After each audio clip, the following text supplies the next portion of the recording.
Nabi mengatakan, man kharaja fi thalabil ilmi fahuwa fi sabilillahi hatta yarji. Barang siapa yang menuntut ilmu, keluar rumah untuk menuntut ilmu, maka dia itu fi sabilillah, maka dihitung seperti berada di jalan Allah, seperti berjihad di jalan Allah, hatta yarji, sampai dia pulang ke rumahnya. Jadi menuntut ilmu itu kawan-kawan dihitung pahalanya seperti jihad, ya. Walaupun tidak secara tekstual itu akan sama dengan jihad fisabilillah. Kalau dulu jihad fisabilillah itu, andaikan seseorang, misal para sahabat dulu itu sedang berjihad kemudian wafat, dia akan terhitung sebagai wafat dalam keadaan syahid, ya. Begitu juga orang yang belajar. Ketika dia belajar, misal di jalan ada musibah, dia wafat. Atau sedang belajar di pondok, ada musibah dalam keadaan dia mondok, dia wafat. Maka dia dihitung sebagai seseorang yang wafat dalam keadaan fisabilillah. Walaupun ya tidak sama dalam fikihnya, itu tidak disamakan dengan syahid. Syahidnya orang yang wafat fil ma'rokah, dalam peperangan pada zaman dulu begitu. Kalau syahid orang yang meninggal di saat peperangan pada zaman dulu, zaman Nabi, itu dihitung sebagai syahid fis sama wa syahidun fil ardi.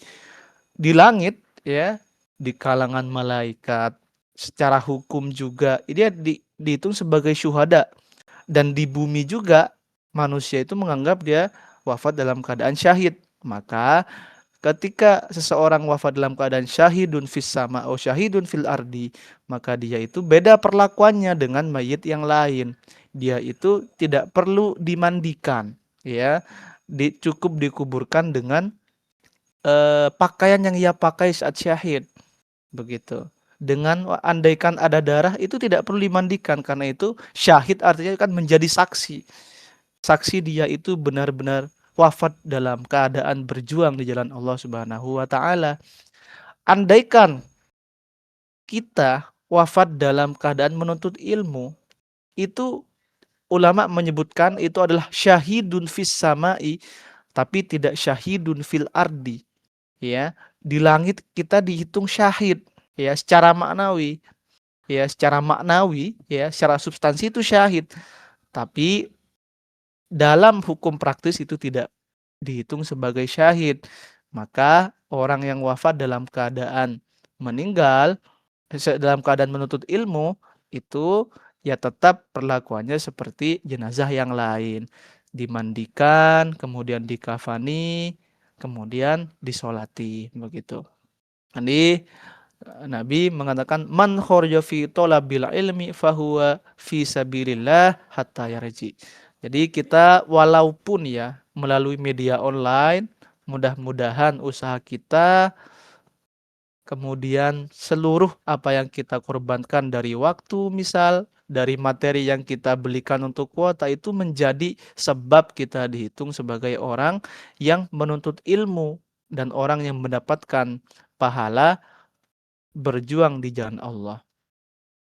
Kemudian Nabi juga bersabda, ad-dunya mal'unatun, mal'unatun ma fiha illa zikrullah wa man walahu wa aliman aw muta'alliman.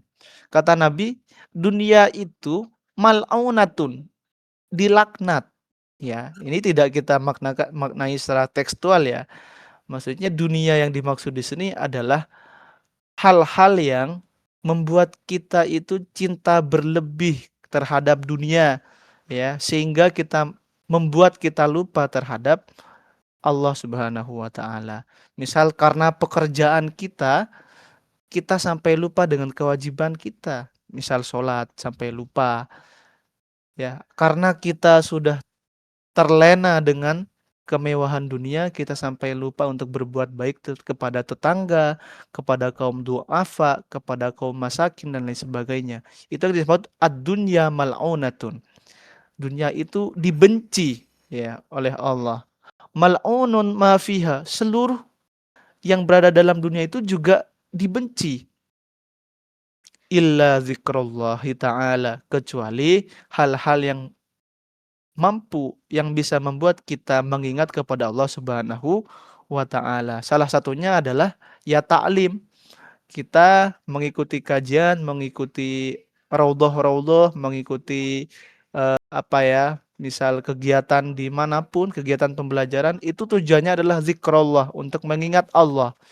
Maka itu katanya tidak dilaknat. Illa zikrullah, kecuali mengingat Allah. Wa man walahu, dan sesuatu yang membuat kita cinta kepada Allah. Ya, misal dengan membaca Al-Quran membuat kita sejuk. Ya, itu tersebut dimaksud wa man walahu. Misal dengan mengikuti kajian-kajian dimanapun itu, baik di pesantren, secara online atau offline, kalau itu membuat kita merasa lebih dekat dengan Allah, merasa kita lebih cinta dengan Allah, maka itu yang dimaksud dengan waman walahu. Ada hal lagi yang tidak dibenci oleh Allah. Aliman, orang yang alim, orang yang memiliki ilmu. Atau muta'alliman, orang yang berusaha untuk menuntut ilmu. Jadi kita di sini kawan-kawan berkumpul dalam via online ini, via Roblox, adalah untuk memenuhi ini. Kalau tidak alim, ya minimal kita adalah muta'alim, orang yang belajar. Begitu. Mudah-mudahan kita semua diberikan kekuatan oleh Allah Subhanahu wa taala, diberikan maunah untuk selalu konsisten, untuk selalu istiqomah dalam menuntut ilmu. Baik kawan-kawan, pada malam ini kita akan belajar kitab Fathul Qorib yang dikarang oleh Syekh Muhammad bin Qasim Al-Ghazi ya. Kemarin pertemuan sebelumnya itu membahas tentang sunnah-sunnahnya wudhu, kemudian adab-adab istinja. Sekarang kita akan masuk bab fi nawaqidil wudu'i. Hal-hal yang membatalkan wudhu itu apa saja. Langsung saja kami bacakan. Bismillahirrahmanirrahim. Qala Syekhul Musannif rahimahullahu taala wa nafa'ana bihi bi ulumihi wa maddana bi maddatihi wa afadu alaina min barakatihi wa asrarihi fi dharaini amin. Faslun fi nawaqidil wudu'i. Ini adalah bab tentang hal-hal yang membatalkan wudu. Walladzi yanqudul wudu'a sittatu asya'a. Hal yang bisa menyebabkan wudu batal itu ada 6 perkara. Ya, ada 6 perkara yang bisa menyebabkan wudhu kita batal. Baik cowok ataupun cewek, itu sama. Ada 6 perkara ini. Itu apa aja? Yang pertama, ma kharaja minas sabilaini. Yang pertama, ma kharaja minas sabilaini. Sesuatu atau barang yang keluar dari 2 jalan. Ya, Imam Muhammad bin Qasim Al-Ghazi menyebut 2 jalan itu apa maksudnya? Al-kubuli wad-duburi. Jalan depan dan jalan belakang. Nah, itu kan semua dari kita pasti memiliki 2 jalan ini ya. Kubul dan dubur. Jadi Imam Muhammad bin Qasim Al-Ghazi ini menggunakan diksi yang sangat sopan ya, tidak terlalu vulgar, walaupun pembahasannya nanti akan berkaitan dengan hal-hal yang sangat sensitif begitu. Namun diksi-diksi yang digunakan dalam ulama kita dalam kitab kuning itu sangat sopan. Bahasanya kubul jalan depan, wadubur jalan belakang.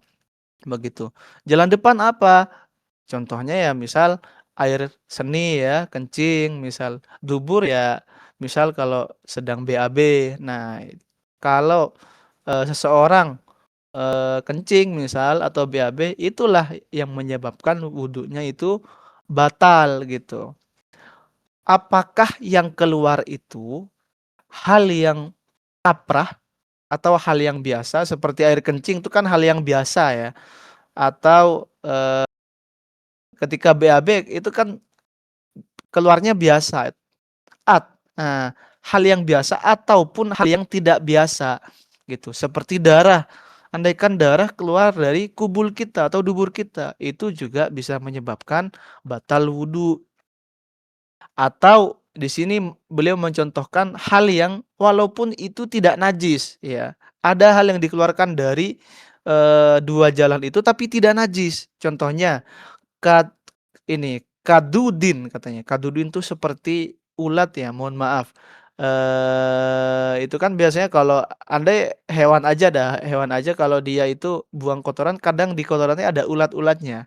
Sebenarnya ulat itu tidak najis, dia itu hanya mutanajis.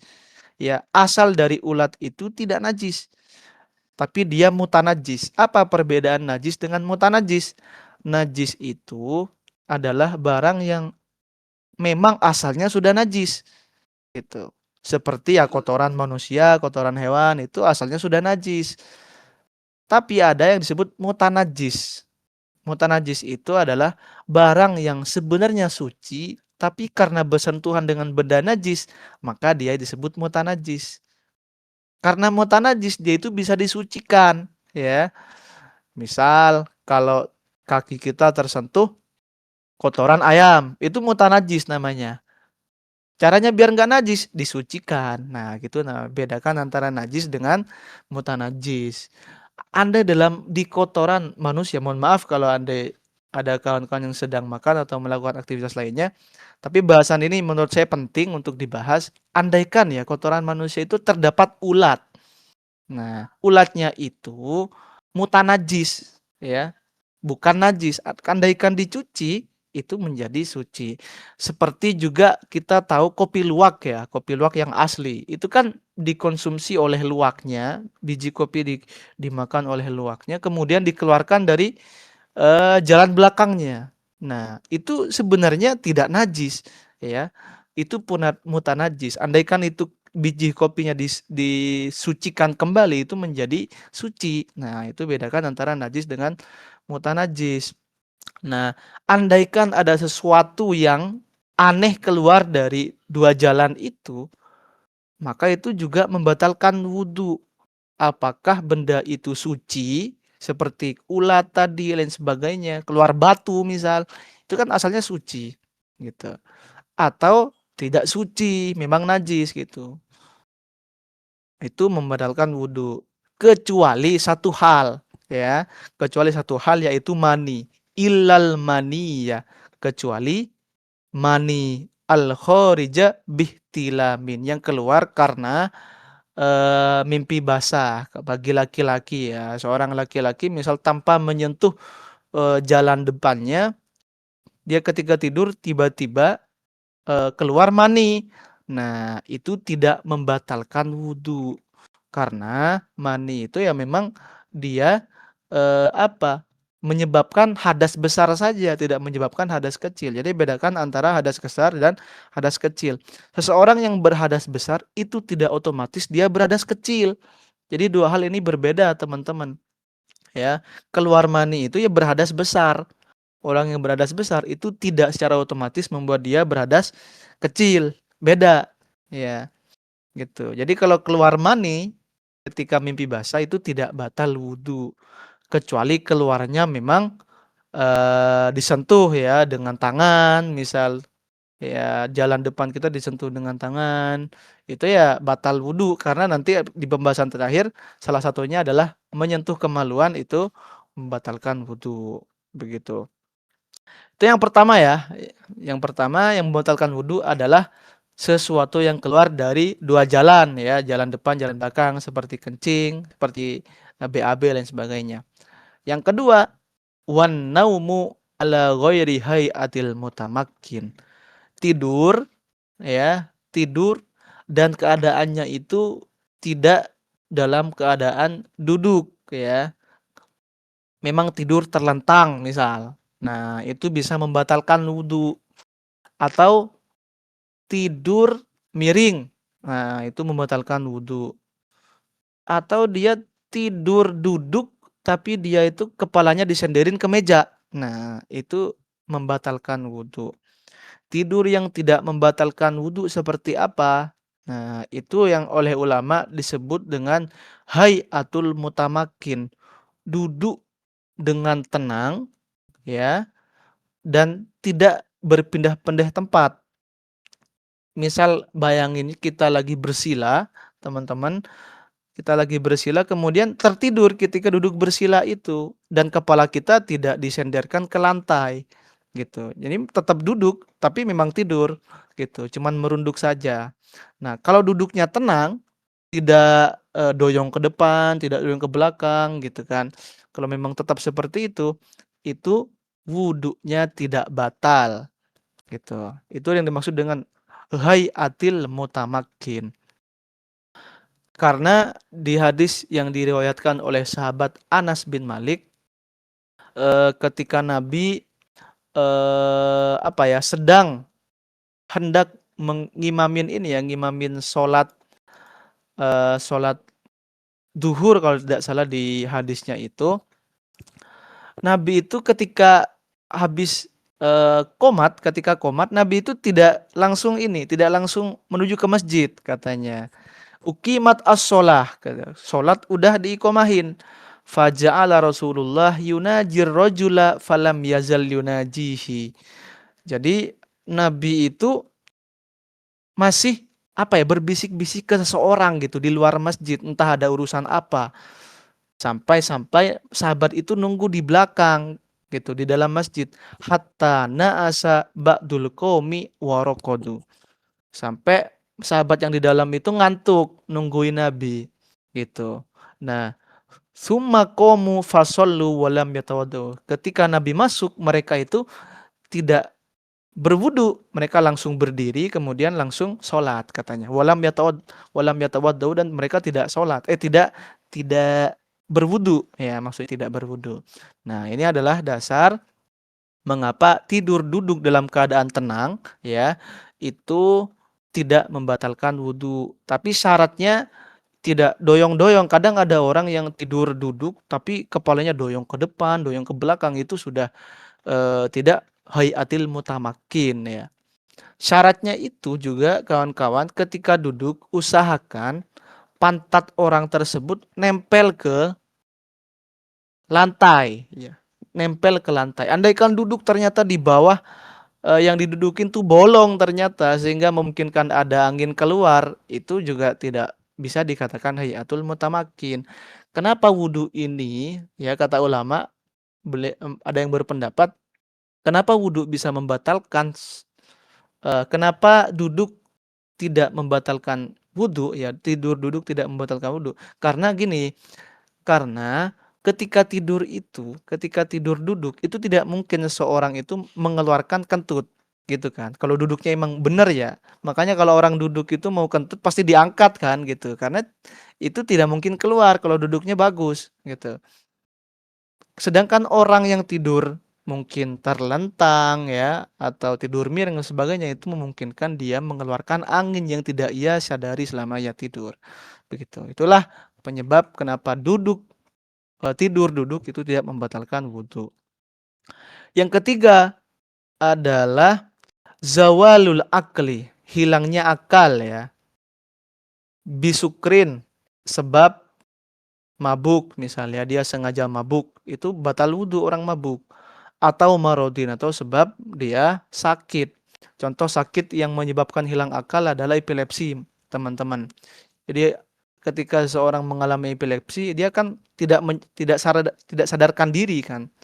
Dia tidak sadar apa yang terjadi gitu. Maka ketika dia sudah afako, ketika sudah sadar, maka dia harus memperbarui wudhunya gitu. Yang keempat, warabi'u lamsur rajuli al-mar'atal ajnabiyata. Yang keempat adalah bersentuhan lawan jenis ya, bersentuhan lawan jenis kulit dengan kulit. Nah, ini syaratnya adalah lawan jenis. Kalau mahram seperti apa? Nah, kalau mahram tidak ya. Kalau mahram itu adalah seseorang yang memiliki ikatan biologis dengan kita. Misal, anak laki-laki dengan ibu, itu tidak batal wudhu. Anak laki-laki dengan nenek, anak laki-laki dengan saudarinya ya, adik perempuannya atau kakak perempuannya, anak laki-laki dengan bibinya.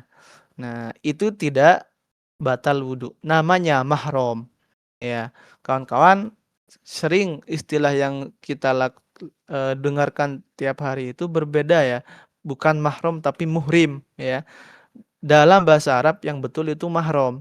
Mahram itu adalah orang yang memiliki ikatan biologis tadi. Kalau muhrim itu artinya orang yang sedang berihram. Orang yang mau berhaji atau umroh itu muhrim gitu. Ini adalah kekeliruan bahasa yang sering kita temui di antara masyarakat kita sehari-hari. Walau maitatan ya, walaupun bersentuhannya itu dengan mayit. Misal mayitnya itu tidak mahram ya. Misal ada laki-laki nyentuh mayit perempuan yang tidak mahram. Itu tidak itu bisa membatalkan wudhu katanya. Wal muradu birrajuli wal mar'ati zakarun wa unsa balighu syahwat. Yang membatalkan wudhu itu juga bersentuhan dengan lawan jenis yang sudah sampai pada batas syahwat atau sudah balik ya. Kalau sama-sama balik itu batal wudhu. Kalau bersentuhan dengan anak kecil, misal Pak Guru ya dengan anak TK misalkan belum balik itu tidak perlu memperbarui wudhunya ya, karena wudhunya tidak batal. Jadi batasnya adalah balik atau tidak. Kalau anak SD itu kita harus hati-hati ya. Misal kita sebagian kita ada yang berprofesi sebagai guru, misal baik bapak guru, ibu guru. Kalau murid kita sudah balik kira-kira kelas 6 barangkali ya, itu sudah batal wudhu. Wal muradu bil mahram man haruma nikahuha li ajli nasabin aw radhain aw musaharah. Yang disebut mahram itu kawan-kawan dalam fikih adalah orang yang haram dinikahin katanya. Mahram itu orang yang haram dinikahin. Misal ibu kan nggak boleh dinikahin. Kemudian saudari, kakek, nenek ya, kalau kita perempuan ya kakek gitu. Kemudian bibi atau sebaliknya bibi keponakan. Nah, itu mahram ya. Jadi orang yang kita haram nikahin itu ketika bersentuhan kulit itu tidak batal wudhu. Nah, dalam fikih mahram itu ada 3. Mahram itu terjadi karena 3 sebab kawan-kawan. Ya, yang pertama li ajli nasabin, mahram yang terjadi sebab nasab, memang secara biologis ya, karena keturunan. Misal ibu ya, kemudian nenek itu kan karena biologis. Aurodoin yang kedua karena susuan ketika kecil, misal ada orang yang disusuin oleh bukan ibunya, misal syaratnya adalah lebih dari 5 kali susuan. Kalau lebih dari 5 kali susuan maka itu sudah mahram.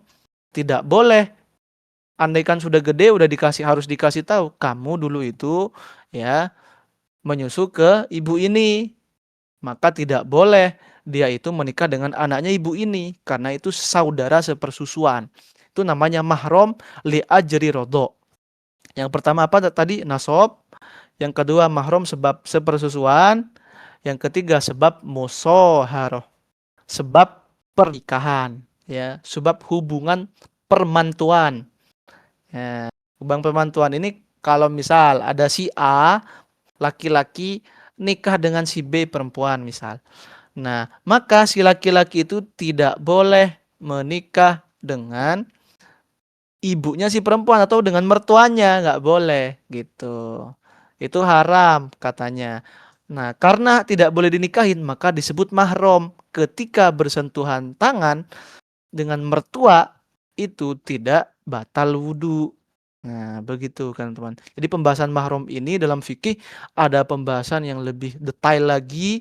Nanti mudah-mudahan dalam di lain waktu kita bisa membahasnya dengan lebih terperinci. Ada mahram muabbad ya, ada mahram yang selamanya akan mahram. Ya, seperti ke ibu selamanya akan mahram.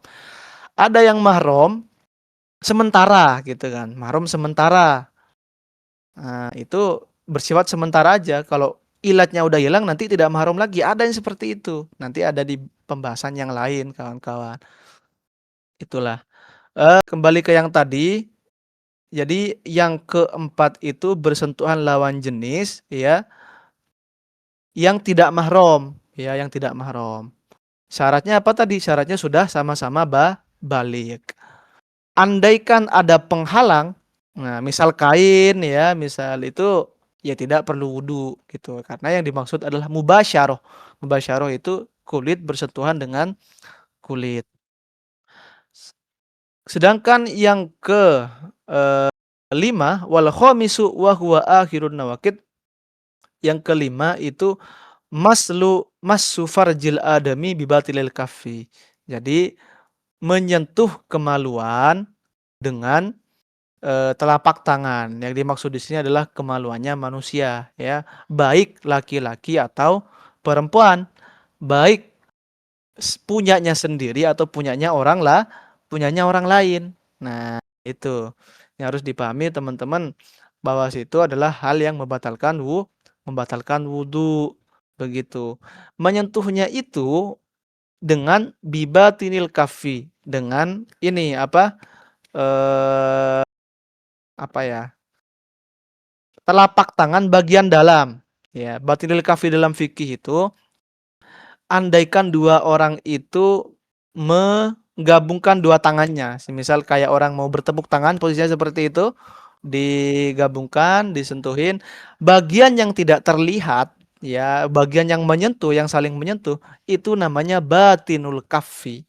Sedangkan bagian luarnya, ya, zahirul kaffi, atau bagian samping-sampingnya itu, ya, itu tidak dihitung dengan batinul kafi. Jadi yang membatalkan itu hanya telapak tangan bagian dalam itu. Yang ketika disentuhin nggak kelihatan. Itu yang membatalkan. Kalau andaikan menyentuh dengan bagian punggung telapak tangan atau bagian samping jari-jari, itu tidak membatalkan wudhu. Ya, jadi batas-batasnya kita harus tahu. Tidak semuanya itu, semua telapak tangan kesentuh kemudian otomatis batal, tidak begitu. Sogiron au kabiron, baik itu anak kecil atau anaknya sudah gede. Beda dengan bersentuhan kulit yang bukan kemaluan ya. Barusan misal kasusnya ada bapak guru nyentuh misal saliman dengan anak muridnya yang SMP, itu batal wudu ya kalau udah gede. Kalau masih kecil ya tidak batal wudu. Nah, gitu. Kalau kasusnya menyentuh kemaluan, misal kita mandiin anak kita yang masih kecil tuh, masih kecil ya, masih belum balik. Nah, itu tetap batal wudu. Beda kasusnya ya. Kalau yang disentuh adalah eh, kemaluan dengan yang bukan kemaluan. Kalau yang disentuh adalah kemaluan, misal mandiin anak kecil ya, itu batal wudu. Ya. Kalau Kalau bukan kemaluannya itu tidak batal wudhu kalau masih kecil gitu. Jadi teman-teman harus memahami ini. Yang terakhir adalah masu halqoti duburihi, menyentuh halqoh itu mohon maaf anus ya. Menyentuh anusnya. Kan ada halqoh itu lingkaran gitu kan. Jadi dalam anatomi manusia itu kan sebenarnya kalau kita belajar di kelas masih SD itu kan anus itu kan apa ya? Bentuknya bulat gitu kan. Nah, walaupun tidak semuanya seperti itu, tapi ini ya hanya gambaran umum saja. Ya, andaikan ada kita misal nyebokin anak gitulah istilahnya. Jadi itu bisa menyebabkan batal wudhu, teman-teman. Jadi yang membatalkan wudhu itu bukan karena menyentuh kotorannya. Menyentuh kotoran anak itu tidak batal wudhu, cuma najis ya. Yang menyebabkan batal wudhu adalah menyentuh anusnya, menyentuh lubang anus yang kata kitab itu lingkaran gitu. Itulah kawan-kawan hal-hal yang membatalkan wudhu. Ada 6. Yang pertama adalah keluarnya barang dari dua jalan, yaitu kubul dan dubur. Misal kencing, BAB, itu batal. Yang kedua adalah tidur. Ya, tidurnya itu tidak tidur duduk. Kalau tidur duduk itu tidak batal. Yang ketiga hilang akal sebab mabuk atau sebab sakit karena epilepsi. Yang keempat adalah saling bersentuhan lawan jenis yang sudah balik, ya, tanpa ada penghalang. Yang kelima, menyentuh kemaluan, ya, baik itu laki-laki ataupun perempuan dengan telapak tangan. Yang keenam, itu menyentuh lubang anus, ya, menurut kaul jadid. Jadi Imam Syafi'i itu mempunyai dua kaul, dua pendapat. Kawan-kawan sekalian, perlu diketahui Imam Syafi'i itu punya dua pendapat yang berbeda. Jadi ini adalah termasuk bagian dari perkembangan, ya, intelektual Imam Syafi'i. Ketika Imam Syafi'i bermukim di Baghdad, ya, beliau itu punya kaul namanya kaul Qadim. Kaul Qadim itu pendapat yang lama. Kemudian setelah beliau itu hijrah ke Mesir, kemudian beliau dipengaruhi oleh geografinya yang berbeda gitu, kondisi sosial yang berbeda, kondisi politik yang berbeda. Akhirnya beliau itu memiliki pendapat yang baru namanya Qaul Jadid. Jadi menyentuh dubur, ya, yang membatalkan wudhu itu menurut Qaul Jadid. Namun menurut Qaul Qadim itu tidak batal wudhu. Begitu kawan-kawan sekalian. Kemudian saya lanjutkan pembahasannya. Masih ada beberapa menit lagi, ya. Tentang faslun fi mujibatil ghusli. Hal-hal yang menyebabkan kita harus mandi besar atau mandi junub, ya. Apa kira-kira yang mewajibkan kita mandi junub? Nah, walladzi yujibul ghusla sittatu asya. Ada 3 hal yang menyebabkan kita itu mandi junub. Salah salah maaf. Sittatu asya, ya.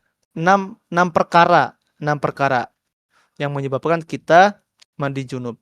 Salah satu asya tashtariku fiha ar-rijal wan nisa. 3 hal itu sama-sama dialami oleh laki-laki dan perempuan. Wa salasatun tahtassu bihal mar'atu. Dan 3 yang lain itu khusus terjadi pada perempuan. 3 hal yang pertama, 3 hal yang barusan saya sebutkan sama-sama dialami oleh laki-laki dan perempuan. Yang pertama, iltiqaul khitanaini. Bertemunya dua barang yang dihitan. Nah, ini lagi-lagi ulama kita menggunakan diksi yang tidak vulgar, ya. 2 hal yang tidak dihitan apa? Ya, barangnya laki-laki dan punyanya perempuan. Gitu, barang yang dihitan. Jadi kalau keduanya ini bertemu, saling bersentuhan, maksudnya itu menyebabkan seseorang mandi besar, ya. Artinya apa? Berhubungan badan, begitu. Tapi batas minimalnya itu apa? Batas minimalnya adalah bi'ilaji hayyin wadihin ghayyaba hasyafata dzakari minhu au qadraha min maqtu'iha fi farjin. Jadi, saya pakai bahasa Arab aja kawan-kawan. Jadi punya laki-laki itu namanya zakar, ya. Punya perempuan namanya farj.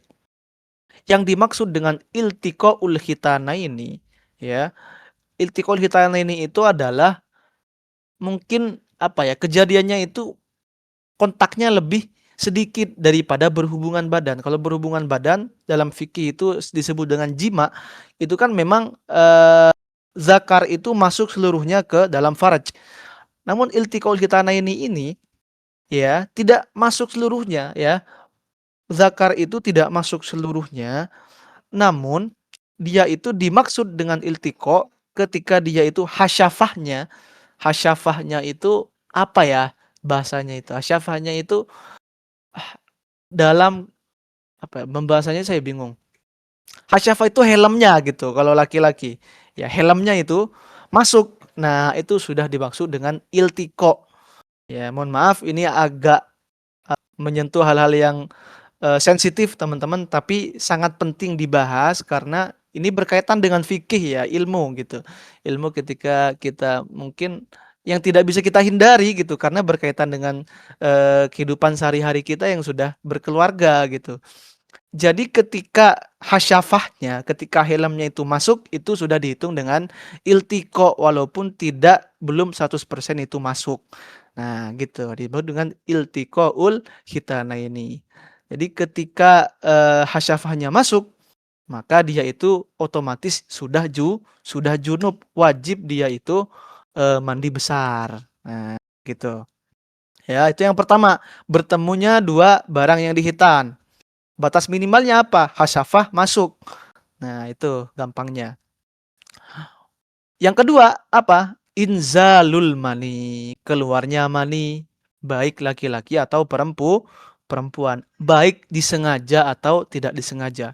Apakah sendiri atau oleh orang lain, atau misal oleh pasangan itu. Itu menyebabkan dia eh, ini mandi wajib gitu kan. Kalau keluar kencing itu tidak wajib mandi junub ya. Kalau keluar kencing ya dia hanya berhadas kecil. Tapi ketika dia keluar mani, maka dia itu sudah berhadas besar. Cara menghilangkan hadas besar dengan apa? Yaitu dengan mandi junub. Ini yang kedua. Yang ketiga adalah wal mautu. Ketika sudah meninggal. Jadi ketika orang meninggal itu harus dimandikan ya. Tapi secara fikih tidak bisa orang yang wafat itu kenapa harus dimandikan karena dia junub? Nggak bisa. Karena dalam fikih itu tidak sesederhana itu dikatakan orang yang meninggal itu junub maka harus dimandikan, tidak ya. Itu tidak dihitung dengan junub ya. Kenapa orang yang wafat itu dimandikan? Karena secara filosofi ya, karena setiap dari kita itu pasti ingin menghadap dengan zat yang menciptakan kita semua dalam keadaan suci, dalam keadaan bersih, dalam keadaan tidak membawa kotoran. Seperti itu, teman-teman. Jadi ada 3 hal yang sama-sama dialami oleh laki-laki dan perempuan. Yang pertama, bertemunya dua barang yang dihitan. Yang kedua adalah keluarnya mani. Yang ketiga adalah mati atau meninggal ya. Illa fi syahid, kecuali wafat dalam keadaan syahid sebagaimana yang sudah saya sebutkan barusan. Andaikan orang yang syahid ya, syahidun fil ardi wa syahidun fis sama, maksudnya orang yang wafat dalam keadaan berjuang di jalan Allah, berperang di tengah medan perang ya, itu tidak perlu dimandikan ya, tidak perlu dikafani, langsung dimakamkan.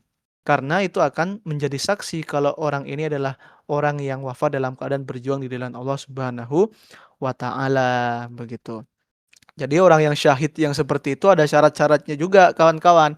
Wafatnya harus memang di tempat bertempur. Kalau andaikan dia misal wafat karena sakit ketika eh, dia bertempur, misal nih, dia cedera, ketika bertempur cedera, tapi belum wafat. Wafatnya ketika perperangan sudah selesai. Itu tidak disebut dengan syahid. Memang syaratnya agak ketat terkait dengan syahid ini. Begitu. Jadi orang yang meninggal itu harus dimandikan. Wajib dimandikan. Yang wajib bukan yang meninggal, kawan-kawan, karena orang meninggal sudah tidak bisa apa-apa. Yang wajib itu berpindah ke orang-orang sekitarnya. Andaikan ada keluarga atau tetangga, orang terdekat wafat, maka orang-orang terdekatnya itu wajib untuk memandikannya. Andai satu orang tidak ada yang memandikan, maka seluruh orang-orang terdekatnya itu akan dikenai sanksi ya, akan berdosa istilahnya. Maka dia akan berdosa, begitu. Itu namanya fardu kifayah. Fardu yang kolektif. Andai ada satu yang melaksanakan itu, maka yang lain akan gugur kewajibannya. Nah, itu adalah 3 hal tadi yang menyebabkan mandi junub. 3 hal selanjutnya adalah perkara yang hanya terjadi pada perempuan. Yang pertama apa? Al-haidu. Yang pertama haid ya. Haid ini pasti ya dialami oleh perempuan yang sudah balik. Siklusnya itu 1 bulan 1 kali haid ya. Paling sedikitnya haid itu sehari semalam. Paling banyaknya itu 15 hari. Andai ada orang yang haid lebih dari 15 hari, menurut Imam Syafi'i itu tidak dihitung dengan haid. Itu disebut dengan istihadoh atau darah sakit. Jadi andaikan ada perempuan yang haidnya sudah masuk ke hari 16, maka dia sudah wajib sholat, wajib melaksanakan hal-hal kewajiban yang lainnya seperti kalau di Ramadan dia harus berpuasa, begitu. Perbedaannya apa? Kalau istihadoh itu karena masih keluar darah sebelum sholat, ya dia harus bersihkan dulu, harus sucikan dulu setiap sholat. Andaikan duhur, sebelum sholat duhur dibersihkan dulu baru sholat. Mau sholat asar, darahnya masih keluar, itu harus disucikan lagi, baru sholat. Nah gitu, agak ribet memang kalau kasusnya istihadoh gitu. Namun biasanya menurut Imam Syafi'i ya, melalui metode istiqro'nya, beliau menyimpulkan orang perempuan haid itu biasanya itu 6 atau 7 hari katanya. Kalau haidnya 6 hari berarti sucinya ya, kalau pakai hitungan 30 berarti sucinya ya 24 hari. Kalau haidnya 7 hari maka sucinya menjadi 23 hari. Itu hitungan per bulannya kalau 30. Tapi nanti dalam fikih kontemporer teman-teman itu akan lebih kompleks lagi karena adahnya kebiasaan tiap perempuan itu berbeda. Ada yang siklusnya itu 30 hari, ada yang 29 hari, ada yang 28 hari gitu. Nanti dihitung berbeda perhitungan dengan yang lainnya. Yang pertama haid, yang kedua adalah nifas. Darah nifas itu adalah darah yang keluar setelah melahirkan, ya. Yang ketiga, mohon maaf, yang ketiga adalah wiladah. Wiladah ini adalah darah yang keluar berbarengan dengan keluarnya bayi. Jadi ketika para ibu-ibu melahirkan anaknya itu kan pasti mohon maaf ada sedikit darah yang keluar berbarengan dengan bayi. Itu namanya darah wiladah. Jadi perbedaannya teman-teman nifas dengan wiladah itu apa? Wiladah itu darahnya berbarengan dengan bayinya.